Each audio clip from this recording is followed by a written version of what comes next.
everybody, what's up? It's your girl Bondi Blue and I am back for another power review. Let's just get right into it. So Ghost is out of jail, bitch. Yes. Breathe sighs of relief. Okay? We are happy. We thought we was happy, but we forget so many strings are tied. So many strings are tied, okay? He gets home, spends the night in his bed, takes a shower. Tasha's up in the kitchen and shit, cutting up bread. You know, like New Yorkers do, I guess.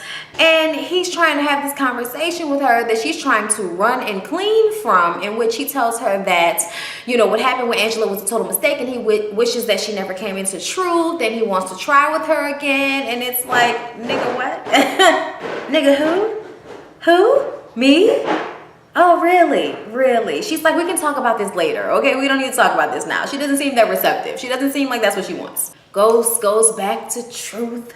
Okay, back to the majesty that is his creation of a nightclub. But he can't even have a full fucking 5 minutes to enjoy it because Simon Stern pulls up right behind all of the press and enters into the building. While outside, Kanan sits there and had attempted to kidnap Ghost, but didn't realize that so many people were gonna be flooding to try to see him, including press and Simon Stern. Simon Stern is trying to get Ghost back into the fold. He's not trying, okay? He's basically there to pick up the money that he gave Tasha while he was in jail. And I'm like, what you mean like that one day? Like, oh my God, everybody was acting like you've been out, you know, so long. It's been like 10 hours. Won't everybody calm down, okay? Because Tommy Daddy called talking about why you ain't gave the phone to Tommy yet. I told you I want to talk to him. Don't forget I know about you killing the officer. Man, shut the fuck up. We know. I ain't been home long enough. He ain't even here, okay? Like, just so much. He is not pleased with this whole thing with Simon Stern. You know Tasha's gonna get a tongue lashing when he gets home,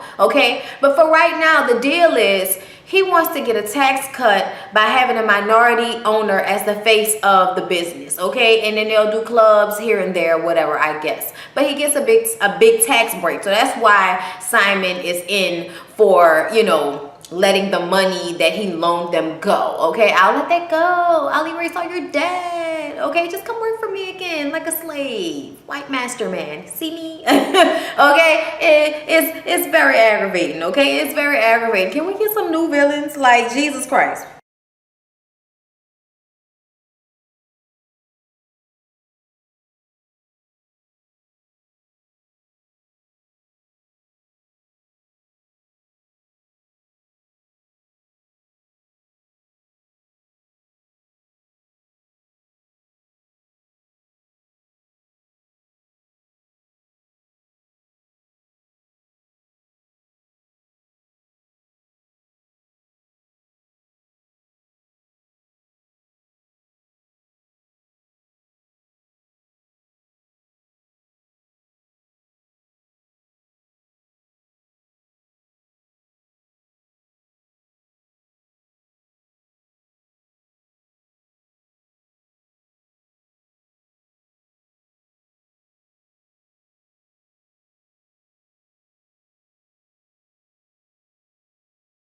Jukebox is putting pressure on Kanan to kidnap Ghost. I'm like, bitch, you act like it's easy to just kidnap a grown-ass man out of nowhere when he just got out of jail. That's not easy. That might be easy for a poor man that's about to go lay up under the bridge, but that's not easy for Ghost, who has a family and a wife and a club and was on the papers. So people know who he is when he walks down the fucking street, and he's been exonerated, and the clubs and the hair salons are all opening back up. And shit is hot right now. Why do you think it's gonna be easy to kidnap him, bitch? You're a cop, you should know better. She's back at this like abandoned house with Tyreek. At first he's playing video games and he's like, where's Kanan? What's going on with Kanan? And she's like, man, let nigga calm down. He getting old. That's what's taking him so long. You ain't going nowhere. I'll handle you, moms. She's texting Tasha back and forth because Tasha is like, where the fuck are you? And he's like, let me sleep by my friend's house. And she's like, no. And then he's like, but no, please. But it's not really him. Let me sleep by my friend's house. She's like, okay, I'll be there to pick you up at 9 a.m. Okay, the next morning when she go to pick his ass up, he's not going to be there because he's in some abandoned fucking house in Bushwick, some goddamn where of New York. Okay, where there are lots of trees and grass and shit. Keisha and Tasha meet up and she throws complete shade at her friend because she wants out, okay? She wants out. What's going to happen with her now that Ghost is out of jail? She wants out. And I'm like, bitch, if you don't calm the fuck down, what is all this animosity for? You know what I'm saying? The nigga been out of jail 10 hours. See what I mean, y'all? 10 hours. everybody's acting like they've been out of jail for like 48. Calm down, everybody. Okay, we don't have all the answers right now. It's too hot. Okay, it's still hot. The block is still hot. Okay, like these niggas gotta take a breather after being reprimanded for what they did in court, and then they're gonna try to come back with some other shit. This shit is not over. Everybody just calm down for right now. You included, Keisha, bitch. So where did Tommy go? Because Tommy's been missing in action, okay? Tommy went to Chicago to meet with Jason, which is the guy that they get their drugs from, okay? He's the big guy or whatever, the one that works over Patar, that they've been having, you know, this pushback, you know, in Chicago with Chicago once and all of this shit back and forth this whole season, right? And he goes to meet with him, and you know, Tommy's always watching his back and, you know, very lucid and aware when he goes to meet with him. And he's just like, you know, there are other business ventures that I want you to head, but I need for you to stop having all kinds of contact with Ghost. And at first he thought he was going to try to get him to kill Ghost, but this guy seems to be smarter and more of a businessman and probably, you know, has a real legit shit going on, but it's basically a front to wash money. But because he's white, it like works on a larger scale. So that's what I'm like guessing. Like, look, bro, I'm not about to kill Ghost. I don't know why motherfuckers feel like they can tell me who I can be friends with and shit like that. But whatever. So he thinks that, you know, we've had this conversation, everything's good. Ghost is out of the business anyway. We're good, right? We're done. He's trying to go back to New York, okay? And Jason's like, no, won't you stay tonight? We like, stay tonight? Nigga, what the fuck you mean stay tonight? Like, what does that mean? He wants him to stay for dinner, okay? So he doesn't really have a choice, okay? So he goes to dinner with him. He getting fucked up, you know, taking shots that everybody's taking. But it's obvious if somebody has spiked the shot. He's loosey-goosey telling his fucking life story. They stumble outside to the parking lot. I'm sorry, he stumbles outside to the parking lot because nobody else is that drunk because they obviously Mickey'd this nigga. And when he bends over, they throw him in a fucking trunk, okay? Drive him to you know, really wooded area with a shallow grave built and tell him to get down on his knees and, you know, say his final prayers to whoever he prays to, okay? And Patar comes out and we like, what the fuck is Patar doing here? And Patar is saying that Tommy did the hit on Milan on his own. Okay, and we all know that Patar was in on the hit. He was standing right there in the fucking room. Okay, he was so a part of it. So for him to act like now Tommy did all of this on his own, it's like, what the fuck are you talking about? And Tommy had already mentioned earlier in the night that he was surprised that Jason and them were okay with the hit on Milan, and he just acts like he knows. He's like, well, you know, he was eating people. We ain't really want to fuck with him like that no more. You know, in his prime he was great, but the nigga was weird. And it's always best to get rid of niggas that feel like they that powerful but that fucking weird. We ain't got that. We're not trying to like bring down all of humanity. That's too much. In that conversation, you know, it's obvious that Tommy was not lying. Some blonde chick, Tatiana or somebody, gets out of the car and she whispers in his ear, and he, you know, raises the gun like he's gonna kill Tommy, and he shoots Patar. Patar falls into the grave and they bury his ass, okay? Then he and Tommy, you know, have casual niceties, and then Tommy goes on his way feeling refreshed, okay? Now in the moment when he thought he was gonna die, the first thing he thought about was Holly. So he makes a stop in Cleveland. Holly's from Cleveland, I guess, and apparently she was raped by an uncle every night when she stayed with him for some years, okay? And they started when she was 9 years old, okay? I don't feel like I remember hearing this story, but you know, it's not far from who Holly is. Like, we can see that, okay? Terrible as it may, we can see that. And he goes to this beautiful house, and it's an open house, and this old man is showing the house, you know, but he's like, oh, you're early, but you know, hey, if you want to see the house, oh, it has great wood floors and all of this shit, showing him the house around. And you know, you have a wife, do you have kids? And he's like, no. He's like, do you have kids? And he's like, yeah, I have 2 girls. And Tommy's like, so do you fuck them? And then it's when, you know, the left turn comes, because we don't know any of this. We just know he's stopping at some fucking house weirdly, like, what the fuck's going on? This nigga's happy? Fuck. Why would you want to buy a house in the country? You obviously love New York, my nigga. What are you talking about? So after he says that to the man's like, oh, I'm going to call the cops. And he was like, see, I told Holly to call the cops on you. And he's like, oh, you knew Holly? And he's like happy about it now. Like, now it's good because you knew Holly. And he's like, you fucked her when she was a kid, when she stayed in your house. And you know what his reply was? She wanted it. Some girls, they just want it. She was 9. 9! So, in true psychopathic, dear to my heart type shit. Tommy takes a bat off the wall and bashes the old man's head in.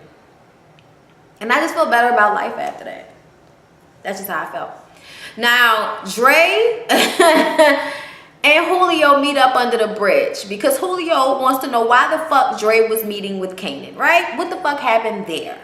And he tells him, look, man, it's not nothing like that, okay? He was asking me for help. I told him no. I showed him the door, okay? But look, I got this other opportunity because we can make some more money because I know some other drug dealers that's not happy with their distributors. You know what I'm saying? If you're trying to move more weight, you know what I'm saying? Because Cristobal telling everybody that you gave him the little extra, you know, the little extra deal or whatever. So he telling everybody, so now everybody looking for it. And I know some homeboys that really need that. You know, we need the money. We need to make more money, da-da-da-da, you know, running that shit to him. So now he's gonna make a deal with him, right? So he's supposed to meet up with the other drug dealers, right? Man, we knew Dre wasn't up to no good. Son get there and it's the Toros Locos gang, okay? Because Dre had met with the Toros Locos gang, which is Cristobal and the rest of his, you know, Spanish brethren and they hood shit, okay? He meets up with them and they decide they was gonna kill Julio. So when Julio pops up looking for Dre, it's Toros Locos and that bitch negative Cristobal, right? So we like, fuck Cristobal. Cristobal that type of nigga that's like, I can't get dirty, my nigga. Like, I can't get dirty, okay? So this crazy dude and two other dudes are waiting in the room. And they put knives to Julio. And I'm like, Julio about to fucking hope on their ass. And I was right. I was right. He hoped. He absolutely hoped. Apparently, they're still in their emotions because he quit their group. I'm sorry. Like, I know it's real shit and it's heavy, but that's only because y'all kill people over it, okay? Y'all make it heavy. In real life, y'all are in a fucking Boy Scouts group that does illegal shit, and you get mad when people don't want to be a part of your group anymore. Like, man, grow the fuck up, man. Nobody owes you their life like that. I don't give a fuck what nobody says. Nobody owes you their life like that. Julio was ready for the ass. So Julio come out, fuck over dude, beat him up. He even had a knife, knocked that shit out of his hand, was fucking him up. The other dude comes up behind him, stabs him, he knocks that nigga out, okay? He knocks one dude out good enough for him to be laid out.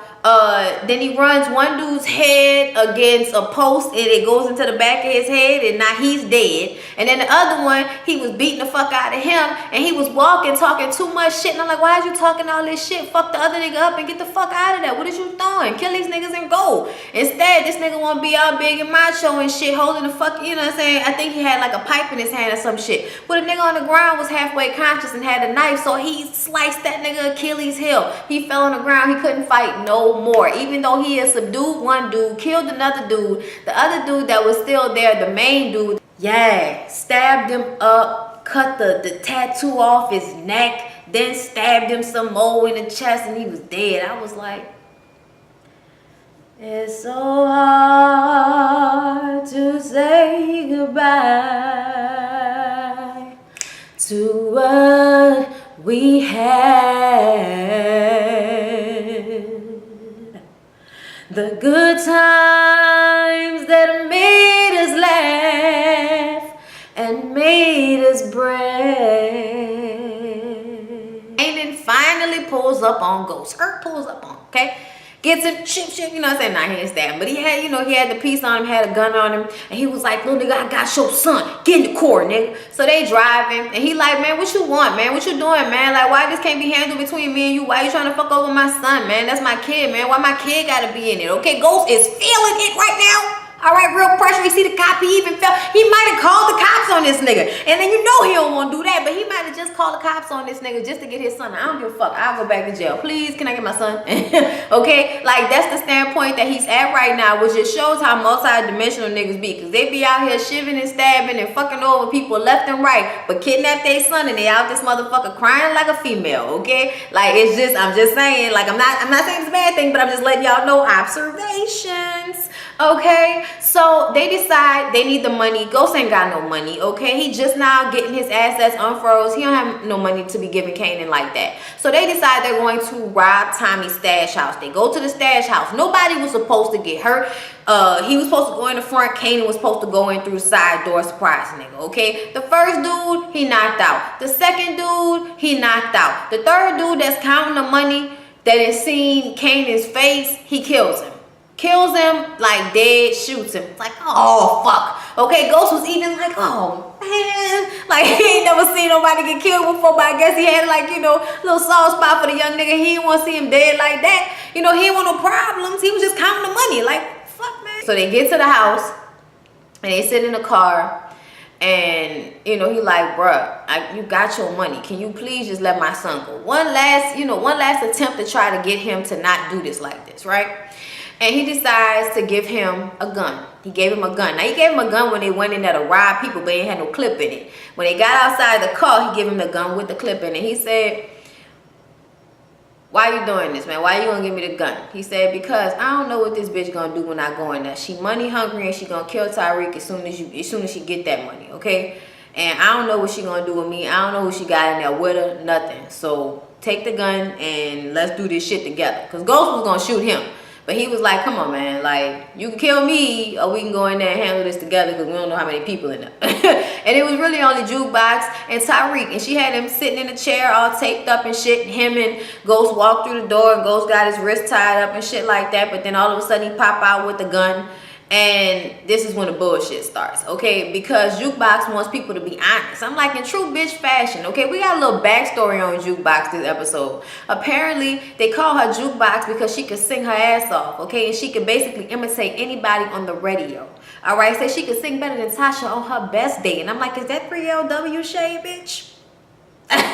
Okay? But whatever, okay? So we find out that apparently, I don't know why she couldn't sing no more. I'm mad we didn't find out about that, why she didn't actually do something with that. But she got a heart of gold. I mean, a heart of stone. Not a heart of gold, a heart of stone. Jukebox want Kanan to tell the truth to little nigga, okay? Little niglet, tell him the truth. Kanan, tell him who you are. You know what I'm saying? And he was like, my name not Slim. My name is Kanan. I know I said he was dead, but that's me. I'm a no good nigga. Okay, I ain't never been good for nobody. All right, and I was only hanging with you to get back at your daddy, running game on you and shit, so I can hit him up for some money and for some revenge. Okay, or some shit like that, right? Jukebox was like, oh, okay, we being honest. That's good. That's good. That was a good start. So tell him about Sean, nigga. Tell him about Sean. Okay, and we all know how close Tariq was to Sean. So he like, yeah, I killed my own son. I'm a low down ass nigga, okay? Sean was my son, and I killed him. Yeah, I did that shit, okay? And I don't give a fuck about nobody. I wasn't raised to give a fuck about nobody. I'm like, people do be raising their kids like that. This is what I be talking about. Y'all act like it don't start at home. Yes, it does. At this point, with all of the pressure to talk about Sean, I have a feeling that even though Kanan did that shit and act like it don't bother him, I feel like he feels some type of way about it. If not, then why did he feel the need to shoot Jukebox? Because he shoot Jukebox and killed her like he ain't never had no love for the bitch. And then he walks over to her body. He was like, bitch, you just kept running your fucking mouth. And I'm like, see, she must have said something that got to him. I don't know, you know, what I can say, but I just feel that way. I feel like there was some emotion that I've been waiting for from 50 Cent to happen in this scene. Because even though you're supposed to be this bad killing motherfucker, nobody has like friends and shit over years and all of that. Okay, if they just always a terrible person. So I needed to see some softness there. I needed to see something else besides what we always get from 50, which is 50. You know what I'm saying? Asshole bitch assness, you know, tactics. But we did get to see some emotional, you know, shit in this scene. Apparently, he had grown fond of Tariq, and he kind of picked Tariq over Jukebox by shooting her and, you know, letting him go. And he even pulled the gun up to Tariq and Ghost when they was hugging, but he just was like, man, fuck it. He grabbed the money and he got out. And I'm like, and I thought about it, and I was like, he did that shit because he never got a chance to know his son. He looked at Sean, all he saw was some little soft nigga. You know what I'm saying? And Tariq was hard. And he also got to know Tariq because I don't think Sean was really that soft. You know what I'm saying? He did what he had to do. I just think he wasn't an assertive person like Kanan would have wanted him to be the way Tariq is. But at the same time, if it was up to Tariq's intelligence, nigga, he would have been killed fucking around with y'all two. You know what I'm saying? So don't give the nigga too much credit for being hard because he still got fucking kidnapped. And that's another thing. You could be as hard as you want to, but if you a stupid motherfucker, what difference does it make? Like, I'ma just say that right now. Because as much, you ain't had no fear, you ain't cry, none of that shit. But at the same time, your little ass still would have been dead. Fucking around with that bitch, letting her drug you over and over again and knock your ass over the head, taking your cell phone, telling you couldn't leave, and you ain't paying attention to none of this shit. This is about 55, 75% your fault, Tyreek. Okay, like y'all like that jump? That's how I'm feeling about this shit. Okay, but Ghost gets to take his crazy ass, fucked up son home, and we're gonna see the remnants of what this is gonna leave on him. I hope he's smarter about how he feels about his dad, because at the end of the day, that nigga showed up. Okay, that nigga showed up. Alrighty. Okay. So yeah, you guys, that was everything that happened on Power. I hope you enjoyed the review. Please don't forget to like, comment, and subscribe. I'll see you in the next one.